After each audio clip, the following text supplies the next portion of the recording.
Thank you all. Am I mic'd up? Yeah.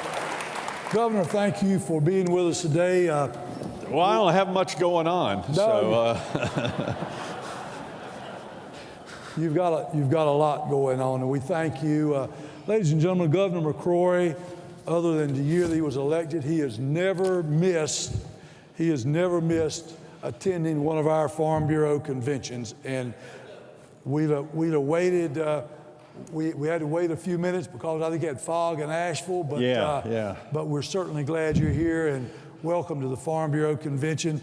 This has been a trying year weather-wise, Governor, in terms of Hurricane Matthew, now the wildfires. Commissioner Troxler was here, talked about the devastation of the wildfires. I think you're well aware of all the issues. I can tell you, we appreciate your leadership during these weather disasters. And what do you think are the next steps that we need to look at in terms of recovery for many of our people as it relates to these weather disasters? Well, first of all, I want to thank so many of you for helping us and being partners and showing your resilience in dealing with the worst natural disaster that North Carolina has ever seen. And this was a hurricane that was supposed to hit Florida. In fact, I was on the phone with Rick Scott early this morning, and I keep reminding him, I said, that hurricane was supposed to hit Florida, not North Carolina. Then it was supposed to hit Georgia, then it was supposed to hit South Carolina and then go out to sea. But it took a left turn and went up toward Fayetteville, then went across to Raleigh, hit parts of Lumberton, and then from there, the water came down, and then it went down our three major rivers. And it was like a cascading storm event, which went on for well over a week. And every day I'd get a new report of whether it be Fair Bluff or Princeville or Lumberton or you name the town, it got hit along any of the major rivers. And the good news is that we had some really good modeling in comparison to Hurricane Floyd, computer modeling where we could see how high the river would go and where the water would basically flood. So that saved a lot of lives. The bad news is we lost 28 people, and 26 of them were due to drowning in cars. And very, very sad that they didn't stay off the road. Some of it was just tragic stories. Some of it was, sadly, they went around barricades and went through the water and lost their life. And that was the hardest part for me, was getting calls from people and families where their loved one had lost their life, or for emergency workers. But we also rescued probably 1,000 to 2,000 people from cars, from houses. We rescued a lot of animals, including livestock animals. That was a big deal. That was a big deal. In Goldsboro, for example, we had people in your industry who were getting in rowboats, taking hay across because the animals were stranded. And the teamwork was just amazing. And the volunteer work, the Baptist men and women, the Salvation Army, the Red Cross, the emergency operation personnel. I've never seen the best of North Carolina like I saw there. In Princeville, the fire chief who put a rope around his waist and went out in the very filthy, deep water trying to save a woman while her truck was going down. And he got to the door, to the window, and all of a sudden the truck went under, about 8 to 9 feet of water, and disappeared. And all the fire chiefs, volunteer firefighters the rope was going down. And he was underwater for over 1.5 minutes. And they tied the rope to the front of the fire truck and did a quick reverse, pulled him out, and he was still breathing. And then 2 other firefighters went in and saved the woman and found her in the water, and she lived. And he doesn't remember a thing about it. He doesn't remember one thing about being underwater for 1.5 minutes. He was at peace. And so those stories were just incredible. And we got to remember, so many in your industry, the peanut farmers were hit just 2 weeks earlier. Down in Windsor, in the Windsor area, they were just devastated by the storm. Sweet potatoes, peanut, cotton. It's been a tough year. It's been a tough year, but we're going to call a special session I'm calling a special session on Tuesday of next week, and I'm meeting with Phil on Thursday or Friday to verify exactly what we're asking for, and a lot of it's for ag, and I'll probably funnel a lot of that money to help the ag through Commissioner Troxler, because he knows what best to do with that money to help the farmers of North Carolina. Commissioner Troxler left here and was going back to Raleigh to try to put that package together, and so we certainly appreciate your attention to it. Governor, we had, I think, over $400 million in crop loss.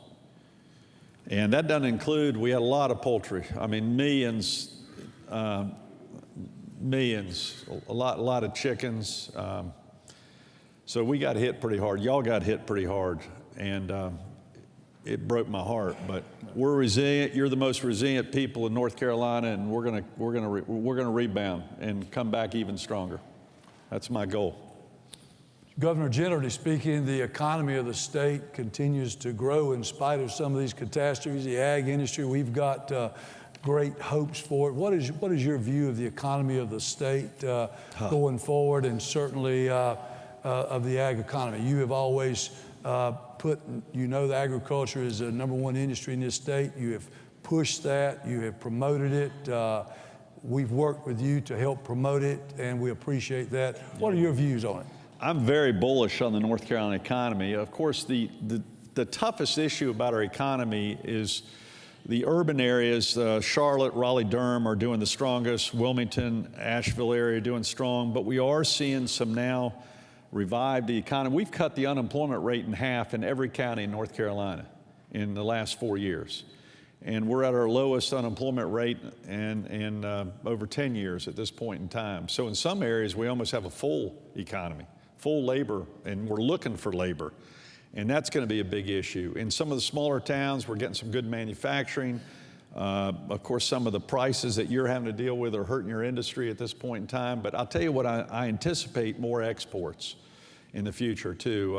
I've talked to the president-elect about the ag industry. I'm excited about the president-elect's plans to put more money into infrastructure. And I think that will help our ports, both at Moorhead and Wilmington, and also Norfolk is important, and Charleston is important to your industry. So I anticipate a lot of new money in infrastructure, and hopefully roads and transportation too, which will help connect our small towns with the metro areas to trade. And I'm getting very, very positive feedback from Mr. Vice President-elect Pence and President Trump. I think you and I realize that during the campaign, the multilateral trade agreements took a beating, but certainly the issue of trade is important to agriculture, and the president-elect and new administration is not going to abandon agricultural trade, may go at it a different way, because nationally, 80% of all the ag production is consumed domestically, 20% has to be exported. On the crop side of it, 70% is consumed and 30%. That means every third row has to be exported, and if that not happen, would be a disaster for the ag. I hope actually with what the administration's talking about is in the long run, it'll actually free up more of the closed markets that aren't letting our agricultural products in at this point in time. And that's what I hope. And I think it's going to be very interesting the next 3 to 6 months regarding what the trade representatives do. And I'm excited about some of the opportunities. I'm also excited about some of the opportunities in manufacturing to make sure we keep manufacturing and it doesn't go overseas. And of course, some of our manufacturing plants are extremely important to both the big cities and small towns alike. One of the things I'm excited about, and you helped out a great deal on this, is also look at food processing and get more food processing opportunities closer.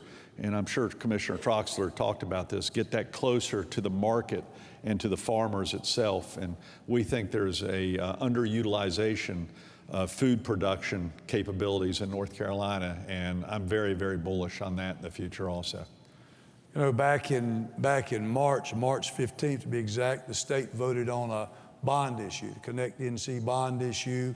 You were a leader in supporting that. You went out on a limb as governor and said, this is good for the state. How do you think the proceeds from this bond will benefit North Carolina agriculture. Certainly we've got the NCDA facility in there, as well as the Plant Sciences Initiative at NC State. What are the other positives you have seen? Well, I must say one of my proudest achievements during my 4 years as governor has been the bonds that we proposed. No one was talking about the bonds and how to invest in the future, and I'm so pleased that it got well over, I think, 65% of the vote in North Carolina.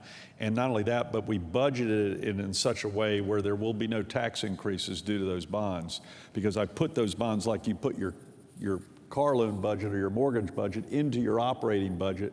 So therefore, that's the way we budgeted for the next 10 years. And I'm very, very pleased with that. Plus, I might add that I'm very, very pleased that we have reserve funds for the first time that can pay for this hurricane damage. I wouldn't be having a special session unless myself and my leadership put this major reserve funds in the budget. Thank God we did it last year. I mean, who would have anticipated this hurricane? But to get back to the bond issue, I'll tell you where it's going to help. Two things is the community colleges. One of the biggest feedbacks I heard from you 4 years ago was we can't find talent to fix our farm equipment. And we just can't find it. They don't have the training capability. And I want to make sure the money for the bonds goes to those areas where we have job shortages or talent shortages in those areas. Our community colleges, we need to make sure our community colleges stay focused on training in those areas where we need the jobs in each region, not in areas where they'll graduate and they go, what good does that degree do? And I stepped on a lot of toes making that point. And the same thing with the universities. The university money is only going toward, it's not going toward football stadiums, it's basketball arenas or student centers. It's going to science labs, ag labs, medical, nursing, engineering, including right here at North Carolina A&T, and the big ag project at NC State. So I'm extremely proud of the bond campaign that was initiated, and thanks to y'all for supporting that effort. I know the legislature and you as our governor certainly has been favorable to agriculture in terms of regulatory issues at the state level that have hindered business.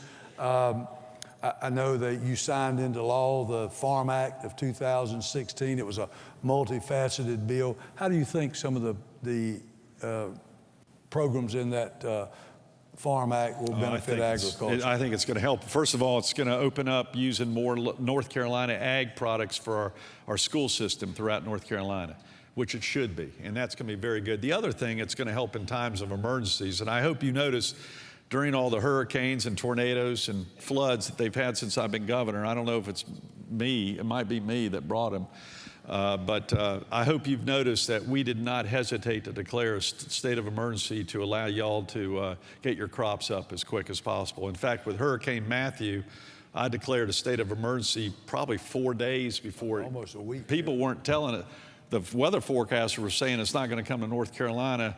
We didn't believe it, and we prepared for it and lifted the restrictions, and a lot of y'all took advantage of that opportunity to get your crops out of the ground, and no one anticipated that. So. And I'll tell you the other thing, Mike Sprayberry, my emergency operations director, he came to me and he said, Governor, I said, well, listen, if we get hit, it's probably going to be down towards South Carolina border. He said, well, Governor, I said, where shouldn't we move some of our stuff? Because we had stuff in Elizabethtown, we had stuff in New Bern. I'm talking about National Guard and so forth. He said, Governor, I'd recommend you stay where it is because these things are unpredictable.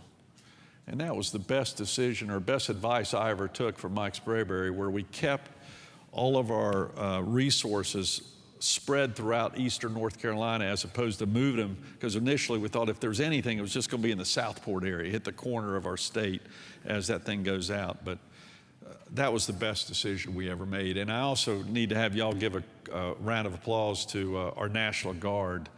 As the week before the floods, I had to send the National Guard to Charlotte to deal with those disturbances.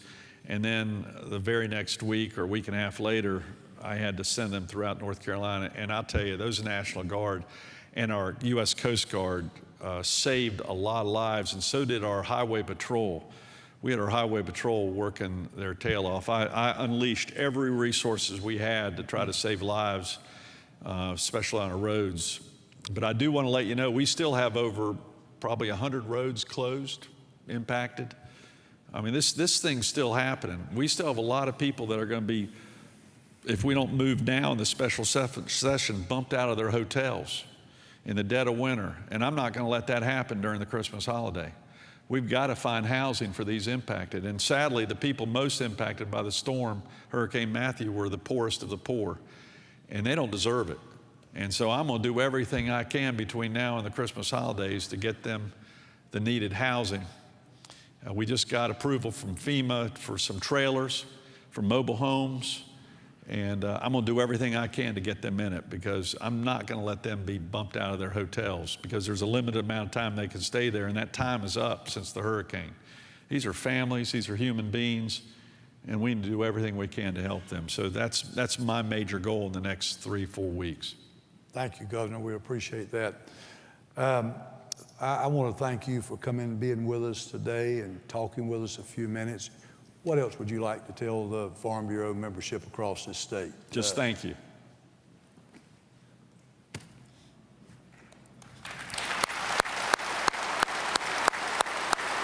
You got time for a question?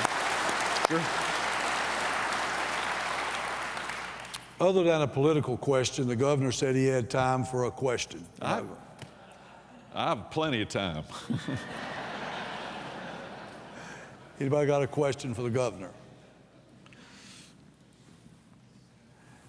If not, Governor, thank you very much for being with us today. Thank you for coming by. You're a great man. Hey.